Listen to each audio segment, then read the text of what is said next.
When I think back to the Christopher Reeve Superman, I have happy thoughts. I have fond memories of this actor, of him playing the role of Superman, of what those first two movies especially meant for bringing Superman to that next level in audiences' vision, how they view the character, how they went on to think of the character from that point forward. But what we all sort of try to forget is the movies that came after Superman 2. I'm talking about Superman 3. Yeah, this movie, as much as we would like to say didn't, it did happen. This is directed by Richard Lester, who, in one way, I'm kind of glad he directed this movie, only because he replaced Richard Donner in Superman 2 when Richard Donner he was shooting the first two Superman movies back to back, and he had this whole plan of what to do with the character. And for the most part, a lot of his footage is still in Superman 2, so a lot of what he wanted to do is there. There's some differences that Richard Lester did, some goofiness and some stuff that maybe is what makes the second movie not as good as the first, is because of those changes that were made. But it's still there. And ultimately, maybe I don't blame Richard Lester personally. It's not his fault that the studio fired Donner for whatever reason and that he was hired to replace him. Yes, that's not his fault. He just took a job. My only criticism against him is that he's not as good as Richard Donner. And the opening montage of this movie clearly illustrates that when you see just these goofy people in Metropolis and they're just doing some of the dumbest things, falling into holes, practically killing themselves in ways where you go, why would Superman even bother?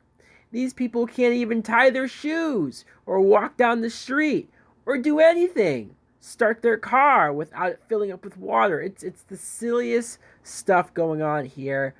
I know the idea was to go more comedic with this film. It's not a good idea, but there was a conscious effort to try that.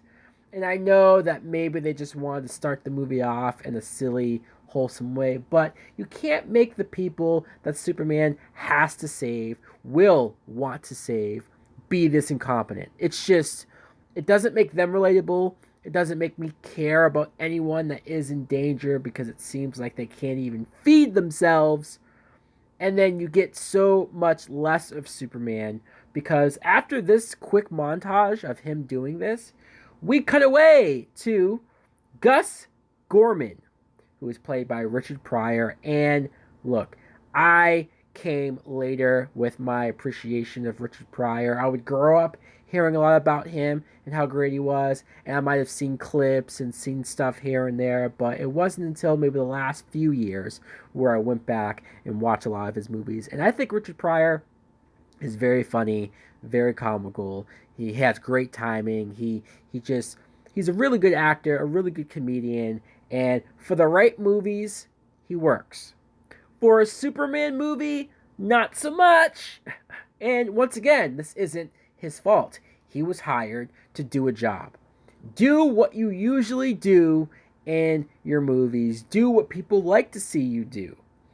And I know I criticize current comedic actors, Kevin Hart, Melissa McCarthy, for pretty much doing the same thing. First of all, Richard Pryor isn't as annoying as those actors I just mentioned. And number two, he still has moments in this movie. My biggest complaint about Gus, the character, is just how much TV time or film time in this case he gets. This whole scene of him waiting in line, he's looking for a job, he can't get a job, he has all these strikes against him. It's like, okay, I get you're setting up a character, but why? Technically, we could have had this beginning portion of the movie focus back on Clark and what he has going on in his life. He is the titular character. The movie's named after him. He's our main character, at least he should be. But no, we're following Gus. We're seeing him and sure, he can't get a job, so he goes to try to sign up for this computer program. And as he's at this base job, he he's surprisingly very good in it. He has computer skills, which for the year that this came out, what was it, 1983? It's funny how much about computers this movie was. I don't know if there was a point to it, why an 80s movie decided to be so featured on computers when computers weren't really a big thing yet. But okay, he joins this, he gets hired by this company, and he figures out almost accidentally how to start embezzling money, and he starts stealing money, I guess, from this company. He's I mean, what we set up, I guess it makes sense he would do this. But the whole time you're just going, why am I following this guy?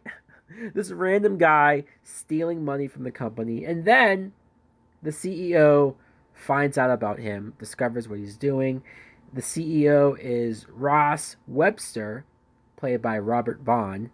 And this CEO, this guy who's running this, I assume, very wealthy, flourishing company. I assume he's successful by the way he looks and dressed in his huge office.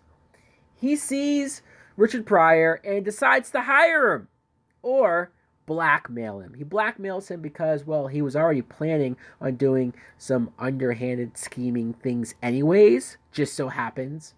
So he decides to use Pryor's hacking skills to help benefit his scheme, which sounds very dumb. It does. Why would Webster use a guy who he doesn't know, he can't trust? Okay, fine, you're blackmailing him, so that's supposed to be enough of a reason to keep this guy in your pocket and he won't turn on you. But, like, you're this high in your food chain, you're this high of an executive, you're gonna trust this guy to tell him that you plan on doing this stuff? You think there's no possible way this could come back to you, that this could backfire? It's dumb. He's written really dumb. I honestly, ever since I first saw this movie, I felt like this should have been Lex Luthor, because any inconsistency, any dumbness to the plot, you sort of chalk that up to Lex as a character being too ambitious, trying to go for too big of a thing without realizing what's in front of him and what could go wrong. The urge to go up against Superman. Like, there's a lot of things in Lex's personality that help make sense any inconsistent writing that might be there. Where this guy just, it makes him feel dumb. And I don't buy that he is even as smart as they're saying he is. But let's get away from that. Let's actually talk about Clark Kent, shall we? Christopher Reeve, we see him at the Daily Planet, and he convinces Perry White to let him return to his hometown of Smallville because there's a reunion going on and he wants to write an article about it. I love this. I do. I love this as a plot for Clark, as far as being able to go back to his home, back to his roots, using the Smallville reunion to not only connect to the first movie, but we can use that to look at Clark's past or how he was in high school. Yeah, we got that one or two good scenes from the original movie, but we could revisit it. We can have Clark Kent revisit it, and we do that. Him and Jimmy Olsen, they're going to Smallville. On the way, they find this chemical plant that's on fire. So good. This is good. This is a lot better than the opening scene of Clark Superman saving all those dumb people. He's actually having to fight this huge fire that's going on. And anytime you see Superman do something like, I don't know, freeze a lake and then drop the lake over the plant and stopping the fire, like, that was a really cool way of Superman to solve a problem using his abilities, using his strength. Okay, good. One good Superman scene. Let's not forget that Jimmy Olsen, who was going to be along for this trip, he ends up trying to be the hero, and he gets hurt, he gets injured. Superman has to save him as well during this scene. And I really like this actor who played Jimmy Olsen. He's played him in all 4 of the movies, even in the Supergirl movie. I just feel like this is a perfect example, though, because we don't really see him again, not till the end, of him being wasted. It just feels like we never know what to do with Jimmy Olsen. Don't get me started on what they did with him in the most recent Superman films. So then at the high school, you see Clark meeting or being reunited with Lana Lang. Lana Lang is played by Annette O'Toole, and sure, maybe this is the case. I might have more of a connection to the Lana character because of the Smallville TV show. Maybe what they did with that show and how much of the show was beholden to Clark and Lana and that relationship of him in high school and his first love. Maybe I bring that with me when I go back and rewatch Superman 3, because none of that history is really there technically. The only mention of Lana Lang from the original film is he sees her, she's a cheerleader, he expresses interest in her, and then the kids make fun of him and she feels bad, but that's really it. That's it. So this movie, they're being reunited after a long time, but for some reason, maybe it's the way Annette O'Toole plays it, there is a warmness to her. There is a sense of they did have history, even if it wasn't really there. I like Annette O'Toole a lot. I like what they give her to do, how she's divorced, she has a son, like she's lived on, she's had a life. She's just so happens to be single now. Even at the reunion, you see her ex-boyfriend Brad harassing her and just being a dick.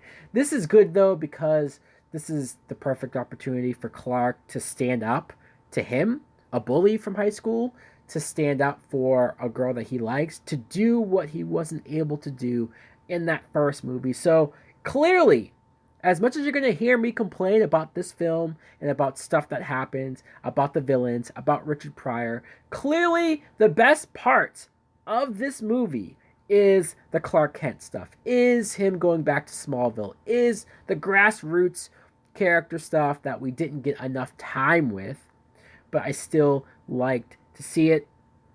Christopher Reeve, I should mention him, just his warmness as the Clark Kent character, just how nice he comes off to Lana, how much genuine interest he shows in her, how much he is good to the son, and just the picnic scene that they have, for example, is very nice chemistry moments that you see.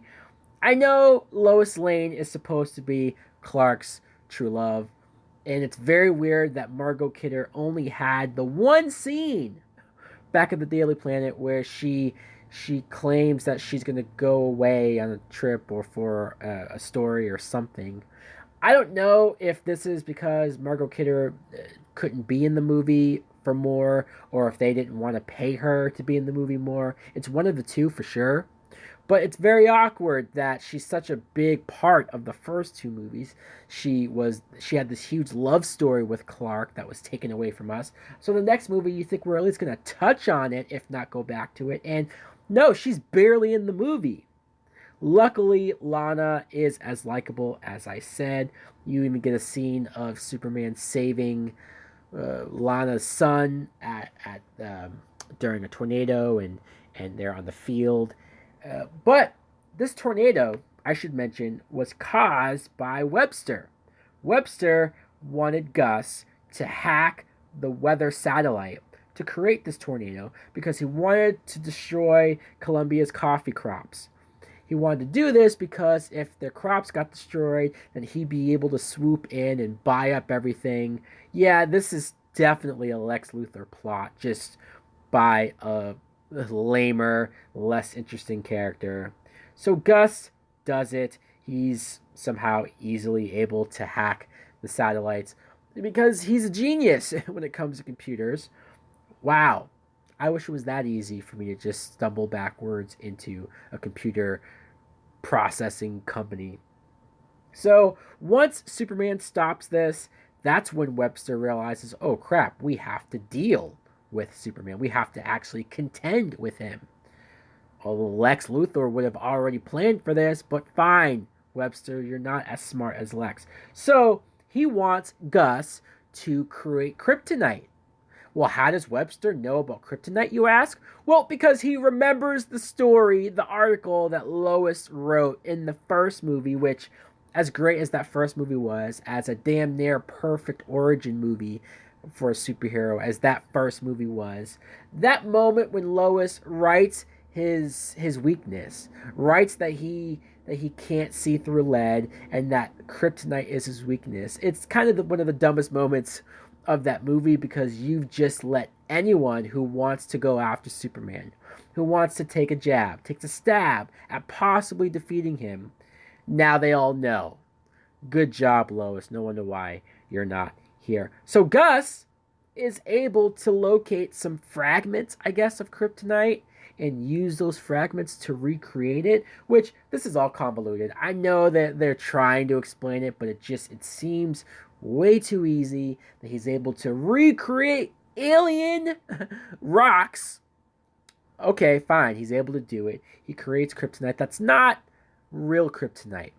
It doesn't make Superman weak. It does something else to him. But before we get there, Lana does have a conversation with Superman. Her son's birthday is coming up, and her son loves Superman, so she thinks, all right.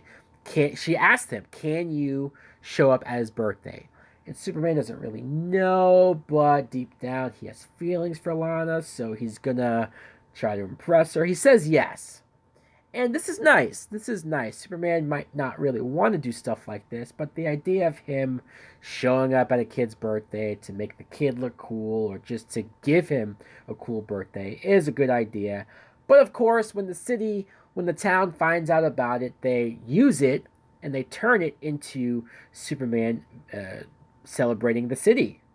They have a whole town rally for him, and at this rally, what happens? Gus shows up dressed up like a military dude because nobody checked his ID or anything, and he gives Superman kryptonite. Now, I know that Superman wants to be the good guy, wants to be the nice guy, and doesn't want to be a dick, but he takes the kryptonite from him. Why? For all you know, this is real kryptonite and it will make you sick. And then anybody in the crowd, if they wanted to, could shoot and kill you. Why would you take this? Luckily, it's not that type of kryptonite, but who knows? It might be worse. At first, there's no real side effects. Nothing really happens just yet until some time later. And this is what always confused me as a kid when I watched this because I didn't really know what was going on or why it happened. Superman just starts being a dick. He has a scene with Lois where he's sort of advancing onto her and sort of using the fact that he's Superman to where, like, oh, of course she would want me, so I'm going to try to hook up with her. Kind of creepy, but I think I understood what he was going for. And then you see on the TV that, or the radio, that there's a trucker who needs help on a bridge. He could die. And Superman's just like, whatever, who cares? I want to get laid. And Lana is continuously like, no, dude, you have to save people. That's what you do. And I like this because this makes Lana very different from Lois. Lois would have been on the bed right now, doing God knows what with this guy. Where Lana, at least, she has feelings for Clark. She's not really willing to sleep with Superman. And she's trying to use his saving of people to stop him from doing what he's doing. So reluctantly, he goes off and he does some of this. And you see him doing some dickish things, like he blows out the flame to the Olympics run, which is funny. And then you see him straighten the Leaning Tower of Pisa, which, too, is funny. But it's so random, and as a kid, this isn't explained all that well. I mean, now that I'm older, I realized that he touched the kryptonite, the fake kryptonite. It affected him, and that's why he's doing this. But as a kid, it just seemed like it happened out of nowhere. And I wasn't fully understanding the kryptonite's effect onto him because I just knew kryptonite to be his weakness. Again, could have been played up better, could have played out better, and just been directed better, Richard Lester. So you get another scene of Webster's henchwoman, his version of Miss Taskmaster, but just not as good. this chick, this blonde chick, she seduces Superman, and you think to yourself, well, Superman, we've only seen him have sex with Lois, and he hasn't even slept with Lana yet, but we know he's interested in her. So there's no possible way that they would have him sleep with not only a random girl, but a girl who's with the villain. But he does. He sleeps with this woman. We see him take her to bed.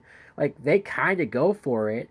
And this disturbed me too as a kid. Like, what's going on here? Why is he hooking up with that random girl, Mom? Of course, my mom didn't have an answer. Nobody really had an answer because this is so bizarre. Cut to she convinces him to spill this oil from a ship into the ocean because that too is a part of Webster's schemes. Oh well, who cares? And that leads us to the infamous scene, right? This scene has been gifted and turned into a meme so many times by this point that it almost makes me love the scene, even though it's all wasted. But I'll get to why it's wasted in a minute.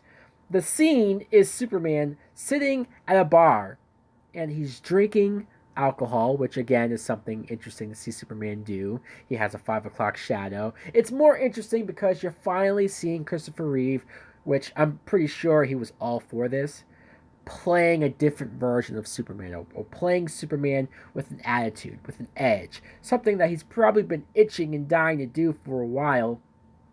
The part where he's flinging the peanuts up against the bottles and just, again, being a dick just to do it. And he becomes frustrated. He winds up in a junkyard and has a fight with himself. I don't know if this is supposed to be a symbolic thing, supposed to be something that's really internalizing, going on in his head, but I mean, you can't tell me he actually turned into two people, or that Clark Kent just morphed out of him and then Clark having a fight with evil Superman. It just, there's no indications. It proves that this guy isn't a great storyteller because the idea is here. It's an interesting idea of having Clark fight Superman and maybe what Superman represents to him or how he feels beholden to it, and him emerging as the victor is special or shows him that he and Superman are one and the same. Like, you could have hit this harder if that's what you were going for. If not, then this just plays up like an insane acid trip of seeing Christopher Reeve play two different characters, fighting each other in a bizarre fight that has a bizarre setting. I don't understand it. I don't really get it. This should have been Bizarro. This is why I'm saying that this was so handled poorly, that this should have been handled better. It's because this should have been Bizarro. If you're going to have Webster, have Gus create fake kryptonite, and it's as easy as it was, well, why couldn't you just have Gus somehow get DNA or get a hair follicle or get something from Superman to create a Superman clone that is essentially Bizarro? And maybe at first he looks like the real Superman, and you either capture the real Superman so that he's out of commission, or maybe you use the kryptonite to incapacitate him so that this clone Superman is the only one that's able to go out there and pretend to be him. And so that way you can still get Christopher Reeve out there acting different, having that edge, doing these entertaining scenes that you want to see him do, but it would make sense. The reason why it would happen would make sense, and I might feel a little better about Bizarro sleeping with this villain chick than the real actual Superman sleeping with her. And so then maybe by the time we come to the bar scene or the junkyard fight, which I probably would have done in a different environment as well, by that point you could have had his skin look blue or gray, and that point he'll look like Bizarro. His suit could be faded so that the colors look darker, and so that you get actual Bizarro versus actual Superman. And that could be interesting. That could be special. I know that we could do Bizarro better in a more recent movie, a more current movie, the effects and whatnot, sure. But if you laid the groundwork and had this movie back in the day, you could show people that there are other villains, other interesting characters in the Superman lore, but yet it feels like we've never seen them. Hell, even Smallville did Bizarro Superman, and it was still pretty cool. So now that Superman is back to normal because he defeated a imagination version of himself, I still don't know. But he's back to normal. He realizes everything that he did, and so he goes back and restores everything and fixes up the boat with the oil and the ship and whatnot. So he goes to the canyon to look for the lair of our villains. He fights off these missiles, and then first interaction with the villains, you see that they made a supercomputer. Supercomputer. That's literally what it's called, a supercomputer. This director or writers, they must have thought that the future was going to be the death of us because of computers. And maybe it is. Who knows? Time will tell. But it's weird how much this computer is such a villain and such a big part of it. You would think this computer was supposed to be Brainiac.